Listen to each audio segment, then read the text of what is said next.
Only 60 exist in the world. The owner is an influencer. What you're looking at isn't just twisted carbon fiber and shattered headlights.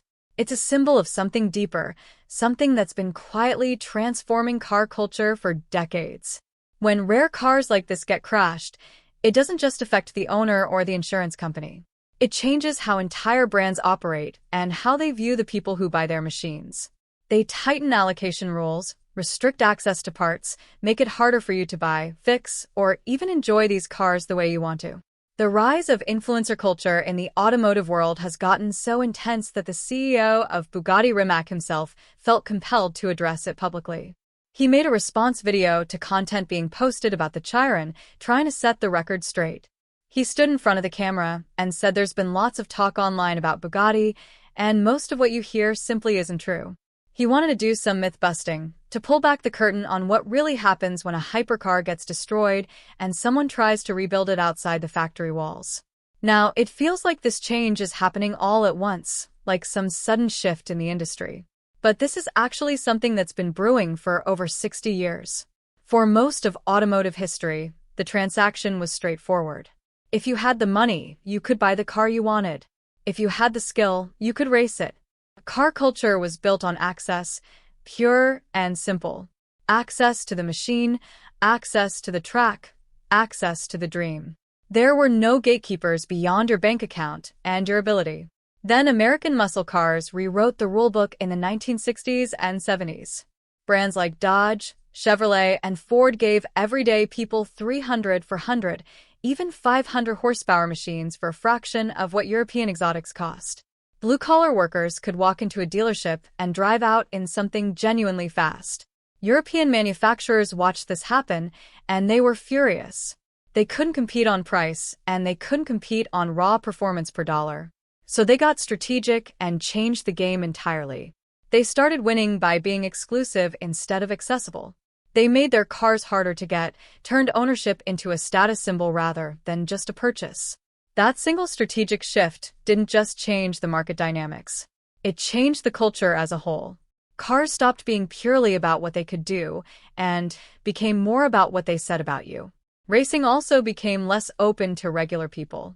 Grassroots motorsport began to decline as factory teams and sponsorship dollars took over. The culture slowly split into two distinct groups. On one side, people who genuinely love driving and building, who see cars as machines to be understood and mastered. On the other side, people who love the image, the association, the social capital that comes with ownership. Remember these two groups because they become crucial to understanding what's happening today. Then the 1990s arrived and Japan showed up with a problem Europe couldn't ignore. Cars like the Honda NSX, Nissan GT-R, and Toyota Supra were fast, reliable, technologically advanced, and much cheaper than their European counterparts. They offered supercar performance at sports car prices. That forced European manufacturers to build even higher walls around their brands. They made the cars rarer, the buying process more complex and restrictive, and the so-called club harder to enter. Exclusivity became the moat that protected their profit margins and brand prestige. Now here's the key point that most people miss. Those walls were already going up to protect the brands from competition and market pressure.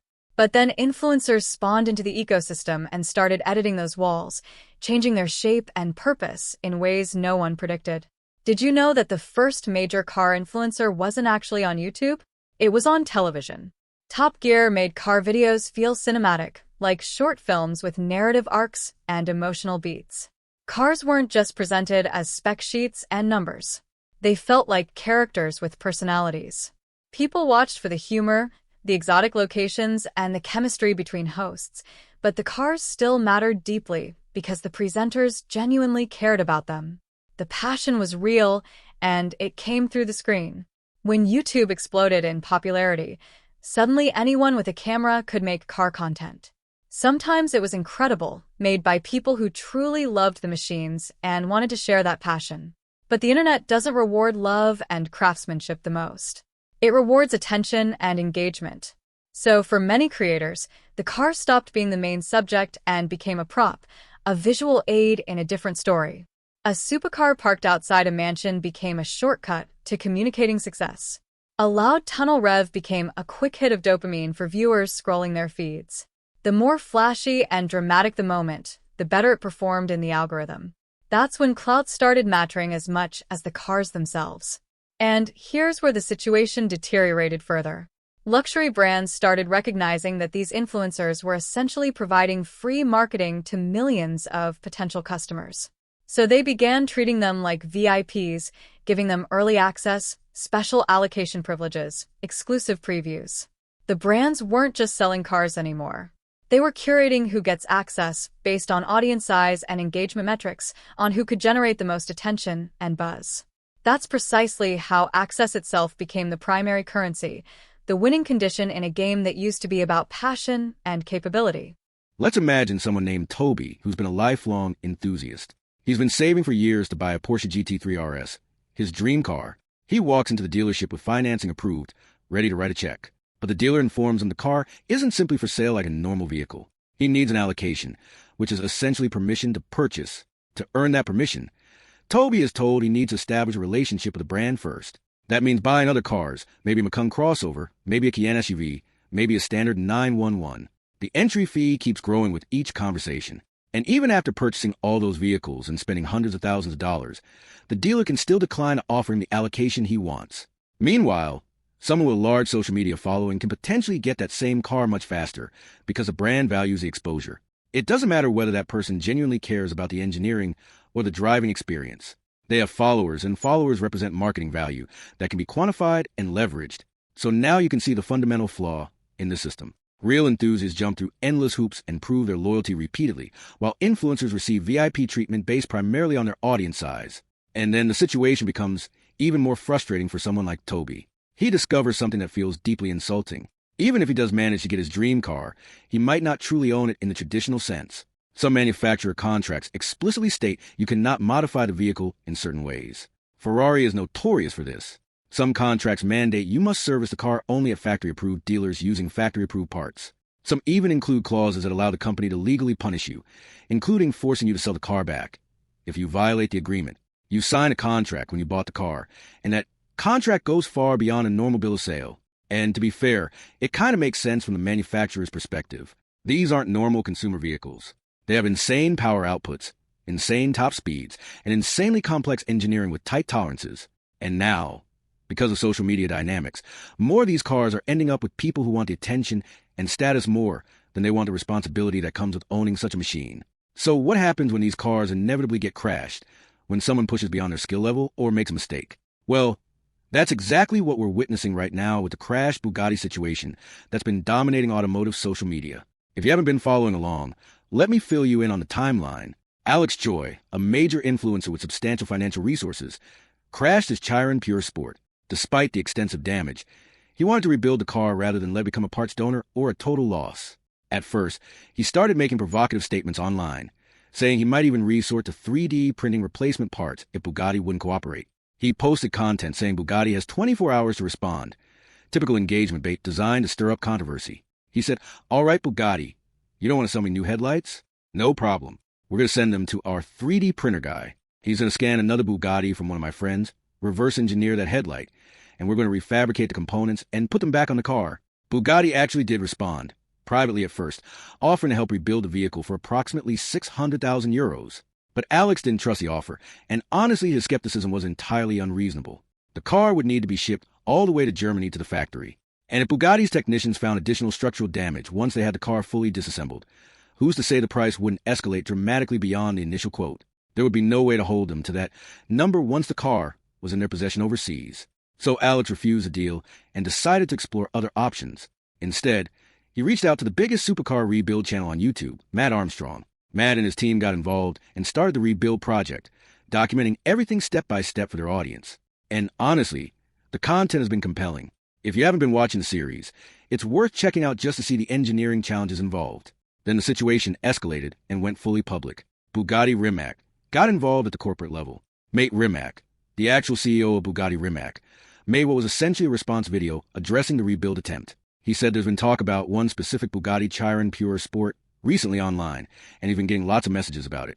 He wanted to make it clear that if you want to repair a car like that properly, you simply can't do it in a normal garage.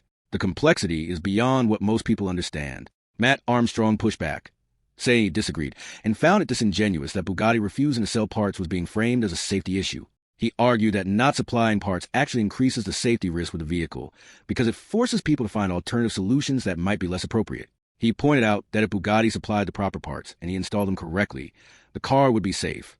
But that's been the pattern with all these ultra-luxury brands. None of them have really supported independent repairs when these cars get damaged. His team discovered that some of the part numbers on the airbag control module and the Chiron match components used in Audi vehicles, and that the parts could physically fit. Mate Rimac responded by saying he wasn't personally involved in the Chiron's development, but that the Tourbillon, the new model, has no shared parts from other manufacturers. Everything is bespoke. Matt examined the airbag and said it's clear to him that even if it might not be exactly identical, the part appears to be the same as an Audi A3 component. It has Volkswagen Audi Group stamped on it. The part number matches exactly. The mounting points line up perfectly. If it's not the same part, the differences are minimal. But again, he's just trying his hardest to make the repair as safe as possible given the constraints. May explained why Bugatti can't support this kind of repair. The car needs to be split in half to properly address the damage. A car that exceeds 400 kilometers per hour and produces over 1,600 horsepower has a carbon fiber monocoque with critical structural connections throughout, where the engine mounts and where the rear subframe connects to the chassis. These areas require separation to fully assess and repair damage. You simply can't do that kind of work in a standard garage. There are only a few facilities in the world with the right equipment, and only a handful of people with the proper training to perform this work safely. Matt acknowledged they need to split the car in half to address the gearbox issue, where there's a crack between the transmission housing and the bell housing. There's a structural mounting point that's been compromised. Mate said there are really only 2 places in the world equipped to do this properly, and trained factory technicians are needed because apart from those specific individuals, no one has really done this before. The tooling they use is specialized. Matt has seen it in videos. A massive machine that holds the rear section of the car and precisely mates it back up to the front monocoque with tolerances measured in fractions of millimeters. He said he has no choice but to attempt this repair. Mate's statement that it's impossible only motivates him further to prove it can be done. Matt's core argument is simple.